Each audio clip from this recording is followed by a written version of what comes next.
Hey everybody, Mark Slaney, Chair of the Methodist Church in Scotland. That's the Scotland District and the Shetland District. Hello everybody, if you're in Scotland District or Shetland District, or anybody else, welcome. Good to have you with us.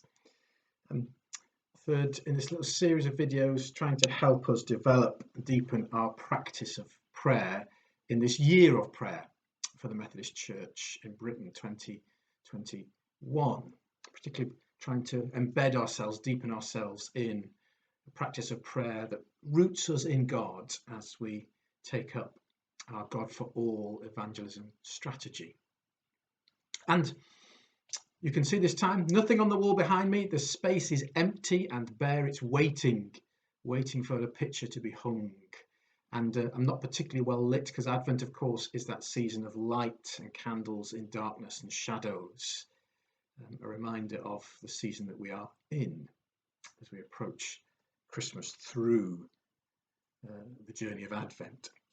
And I want to help us think about Advent prayers that are prayers of longing, waiting, wanting for this great thing that we believe in that's coming. My son, who's now 18, has his birthday at the end of November, and his 11th birthday, I recall, all the way through November he was excited about his birthday and talking about it and wanting it to come, and then on the very night before he went to bed, very excited, and he got up very early and came through to our bedroom wanting to know if it was time to get up because it was his birthday. I say very early, it was 10 past midnight. That's about as early as you can get. And he was full of that expectation, that longing, that wanting for that day to come. And that in my son, that is the spirit of Advent. That is the spirit of Advent prayers. Full of that longing, expecting, wanting that thing, that day to come. So I wonder if you've ever longed or yearned for someone or something. And I wonder how much you long or yearn or wait for God. Are you content and resigned to some future possibility, some afterlife hope? Or do you want to find out for yourself here and now? I suspect churches might be populated by people who week after week turn up because they're looking, searching, wanting, waiting for that faith encounter for themselves. There is some beautiful Buddhist saying, you'll excuse me using a Buddhist saying, that suggests longing itself may be a gift of God to us. The phrase is this: your longing for me is my message to you. All your attempts to reach me are in reality my attempts to reach you. So it just might be that God is present in this yearning, this longing, this waiting. It is the work of Spirit in us. Here's some Bible verses that we could pray that are full of that kind of yearning, longing, waiting. From the Psalms: as the deer longs for flowing streams, so my soul longs for you, O God. I wait for the Lord, my soul waits, more than those who watch for the morning. Or some longing, some yearning, some waiting in the words of Jesus, Luke's Gospel. You faithless, perverse generation, how much longer must I be with you and bear with you? In Matthew, when Jesus is lamenting over the city of Jerusalem, how often have I desired to gather your children together as a hen gathers her brood under her wings, but you were not willing. Paul, in his letters, that inner conflict that he experiences: for I do not do the good I want, but the evil I do not want is what I do. Wretched man that I am, who will rescue me from this? But thanks be to God through our Lord Jesus Christ. Or we ourselves, who have the first fruits of the Spirit, groan inwardly while we wait for adoption, the redemption of our bodies, for in hope we were saved. and I want to know Christ and the power of his resurrection and the sharing of his sufferings by becoming like him. Longing, wanting, waiting. The founder of the Methodist movement, John Wesley, spent a good deal of his adult life searching after and longing for the work of the Spirit within him. He was not perfect, as any honest scholar of Methodism would tell you, but this did not stop him wanting to be the man that God intended him to be. Out of this Wesleyan desire, Brian McLaren writes this. Brian McLaren, emergent theologian from the States. I want to call it the prayer of delay, fear, or frustration. But there's a slightly more hopeful term that's found its place in spiritual theology, largely thanks to the Wesley brothers, John and Charles, and their early Methodist hymns, aspiration. Aspiration has two meanings. More literally, aspiration means inhalation, breathing in. More figuratively, it means any abiding hunger or thirst, the intense, persistent desire to receive something you do not yet have, to become something you are not yet. Put the two together and you get close to what I'm describing here, a breathless, gasping longing, a life and death thirst, a deep, passionate, even desperate desire to survive and thrive as a person of authentic faith. Methodist Hymn Book, 1901, there was a section of hymns entitled Aspiration and Hope. Here are some lines from some of those hymns that we can pray. Drooping soul, shake off thy fears. Fearful soul, be strong, be bold. Tarry till the Lord appears. Never, never quit thy hold. Murmur not at his delay. Dare not set thy God a time. Calmly for his coming stay. Leave it all to him. Or the opposite end of the spectrum. Why not now, my God, ready if thou always art? Make in me thy mean abode, take possession of my heart. If thou canst so greatly bow, friend of sinners, why not now?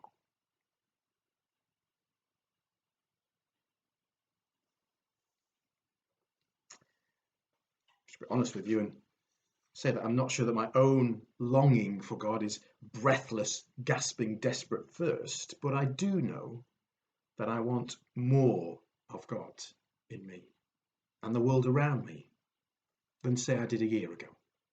And I can point to my own life and living and say, if only I could give in to God there.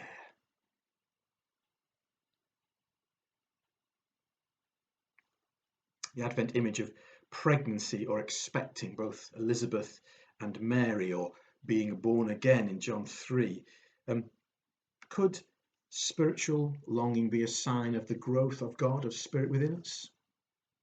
Eugene Peterson, in his paraphrase of the message in Romans chapter 8, writes this: waiting does not diminish us, any more than waiting diminishes a pregnant mother. We are enlarged in the waiting. We, of course, don't see what is enlarging us, but the longer we wait, the larger we become, and the more joyful our expectancy.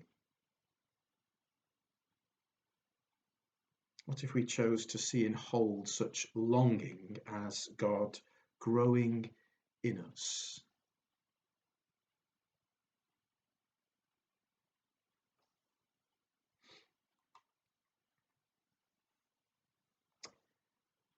Three little practices that help us with our prayers and our longing and our waiting. Photography. I don't know if any of you are into photography. Colin Pryor is a renowned Scottish landscape photographer based in Glasgow. Photographs all over the world, but it's his photographs of the Scottish landscape that we in Scotland particularly love. And I read in a magazine article with him that he thought he'd spent £20,000 taking one photograph up in the northwest in Torridon. He'd found, whilst out walking, the spot, looking to the mountains, got his compass out, figured out which direction the sun would rise or set, figured out which time of year the light would be best. And then over the next few years, he returned to that spot time after time after time. That's how the the money came in, all the fuel, all the travel, all the equipment, all the hours, sitting in that spot, tromping up the hill in the dark, the pathless terrain, sitting in that damp, wet spot or that dry, windy spot, waiting, watching, hoping, expecting that the moment would come when the light and the vision in his head of this photograph would happen. And of course, sure enough, eventually it did. And he got his photo. What about wildlife watching, or as I like to call it, wildlife waiting and hoping? My mum, we used to, as a family, come up to Scotland every summer for years because my mum longed to see wild otters. And after around about 30 years of visiting Scotland, finally she got to see her first otter. And the first one she saw literally just ran across the road in front of the car. We were on the island of Skye, and then the next day is on the island of Rasa, where she got to see them swimming in the sea. The otters are always there. You just have to be fortunate, or like one of these people, prepared to sit and wait and watch expectantly until. So this longing and waiting is not passive spirituality, it's engaged spirituality. It's not silent prayer, it's active prayer.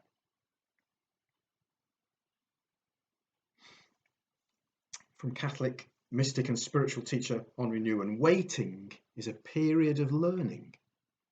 The longer we wait, the more we hear about him for whom we are waiting. And the evangelical leader and speaker Philip Yancey, whenever I get depressed by a lack of spiritual progress, I realise that my very dismay is a sign of my progress. So, here's your prayer homework if you accept it. Can you name that thing in God or Spirit that you long for, yearn for, hope for, wait for, watch for? Can you name it? And hold the longing itself, the waiting, as prayer. Believing that God is in that. And maybe you can find something like photography or waiting for wildlife that will help you practice it, because that practice will build up your spiritual muscle. Thank you for your time and for company, especially if you've watched this video all the way to the end. It's been the longest one so far, I know. I'm hoping to release another one next week as we continue to explore together how to deepen and develop our practice of prayer, to root ourselves in the God who is already rooted in us.